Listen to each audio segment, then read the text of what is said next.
তিন তালাক, দুই তালাক, তিন তালাক, দুই তালাক, তিন তালাক, দুই তালাক, তিন তালাক, দুই তালাক, তিন তালাক। বন্ধুরা সবাইকে আসসালামু আলাইকুম। আশা করছি সকলে অনেক অনেক ভালো আছেন। বন্ধুরা, আপনারা সকলেই জানেন গত দুদিন আগে আমি একটা ভিডিও উপস্থাপন করেছিলাম যে কুমিল্লা কালীরবাজার কমলাপুর এলাকায় একজন প্রবাসীর স্ত্রী তিনি চলে যায়। যাওয়ার সময় ওনার দুই সন্তান রেখে যায় এবং এই ছোট সন্তানটাকে উনি কোলে করে অন্যত্র চলে যায়। তো আজকে আমরা সামাজিকভাবে সবাই বসেছিলাম এই বিষয়টা নিয়ে, উভয় পক্ষ বসার পরে আমরা একটা সিদ্ধান্তে উপনীত হয়েছে। আমরা সামাজিকভাবেই এটার একটা সুন্দর সমাধান ইনশাল্লাহ করেছি। আপনারা যেহেতু ভিডিওটা দেখেছেন, শেয়ার করেছেন, আমি জানি আপনাদেরও এই বিষয়টা জানা উচিত। কারণ তো এই যে সন্তানটা আপনি দেখতে পাচ্ছেন, ওনার ছোট সন্তান, সেই প্রবাসী, সেই ছোট সন্তানটা আজকে আমরা সেই মা আমাদের কাছে হস্তান্তর করে দিয়েছে। বাবার কাছে এই সন্তান ফিরে যাবে এবং মা উনি ওনার সুখের জন্য উনি ওনার মতো করে উনি যেভাবে গেছেন সেভাবেই উনি ওখানে ভালো থাকতে চাচ্ছেন।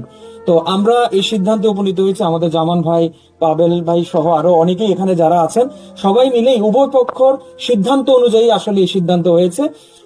এই বাচ্চা উনি দিয়ে দিয়েছেন এবং আমরা কাবিনের যে বিষয়টা আছে, যেহেতু ইসলামী শরীয়ত অনুযায়ী বাংলাদেশের আইন যেটা বলে, সেই কাবিনের ফয়সালাটাও আমরা সুন্দরভাবে সমাধান করেছি।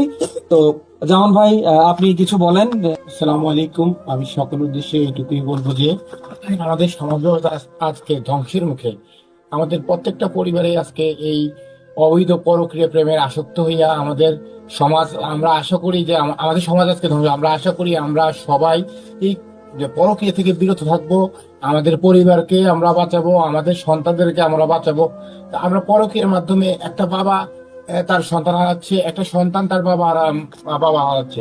আর একটা হচ্ছে এই বিষয়টা আসলে আজকে যে বিষয়টা টিপু ভাইয়ের মাধ্যমে যে জিনিসটা সমাধান হচ্ছে, টিপু ভাইয়ের অনেক ফলোয়ার আছে, অনেক ভিউ আছে, ওনার মাধ্যমে যে জিনিসটা সমাধান হচ্ছে, এই বিষয়টা আশা করি মানে ওই যে পরিবারটা উনি ওনার মরণার হক ওনাকে ইসলামী শরীয়ত মোতাবেক দিয়ে দেওয়া হচ্ছে। ভবিষ্যতে যাতে উনি কোনো এই ব্যাপারে বাচ্চা বা এই মরণার হক এই বিষয়ে কোনো দাবি দেওয়া না করে, এই বিষয়ে আমরা সচেষ্ট থাকবো। এই বিষয় নিয়ে আমরা একটা অঙ্গীকারবদ্ধ হচ্ছি।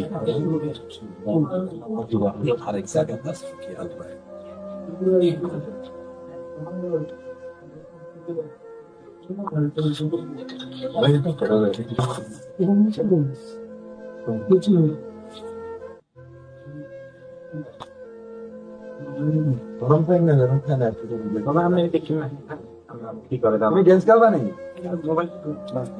গেমস খেলবা নাকি তুমি? না ইউটিউব দেখবা?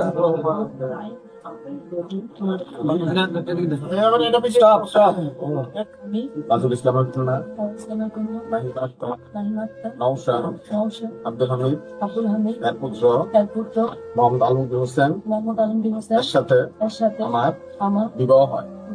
এখন আমি স্বেচ্ছায় সজ্ঞানে এক তালাক, দুই তালাক, তিন তালাক, তালাকের বায়ান শব্দগুলি মৌখিক উচ্চারণ করিয়া নিজ শরীরকে উক্ত স্বামীর জজিয়ত হইতে মুক্ত করিয়া দিলাম।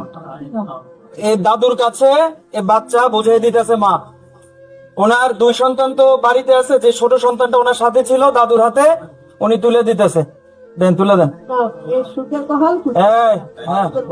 এই যে আপনার এতক্ষণ তো দেখলেন আপনার যে আগের পুত্রবধূ, এখন আর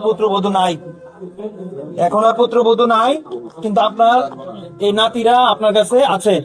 তাদের দেখভালের দায়িত্ব কিন্তু আপনারা। আগামীতে যদি আমরা তাদের উপর কোনো আঘাত, কোনো অন্যায় অত্যাচার বাবার পক্ষ থেকে আসে, তো ওই সময় কিন্তু আমরা আপনাদের বিচার করব। মা চলে গেছে মায়ের দিকে, বাবার দিকে 2 দিন পরে বিয়ে করে যাইবো গা। এগুলোর ভবিষ্যৎ কি? আপনি যতক্ষণ আছেন ততক্ষণ থাকবেন, বাবাকেও দেখতে হবে। তাদের উপর কোনো ফুলের টোকা পড়তে দেয়া হবে না। যদি কোনো, আজকে তো আপনার নাতিনটা কি বলছে, আমার মা এটা করছে, অমুক এটা করছে, তমুক এটা করছে। যদি কোনোদিন আপনাদের বিরুদ্ধে ওরা যদি কোনোদিন ফুলের স্পর্শ আওয়াজ তোলে, ওই দিন আমরা আপনাদের বিরুদ্ধে লড়বো। ঠিক আছে নি? এই জনসম্মুখে আপনি কিন্তু ওয়াদা দিলেন। ভাইয়ারে পাইছো? জি, আম্মুরে তো আর দেখবা না কখনো, তোমার আম্মু একবারে চলে গেছে। লাগবেও না। লাগবে না? তা আপনারা ভালো থাকেন, আপনাদের জন্য দোয়া রইলো। ইনশাল্লাহ সবাই ভালো থাকেন, সুস্থ থাকেন, দেখা হবে ইনশাল্লাহ আগামী কোনো ভিডিওতে।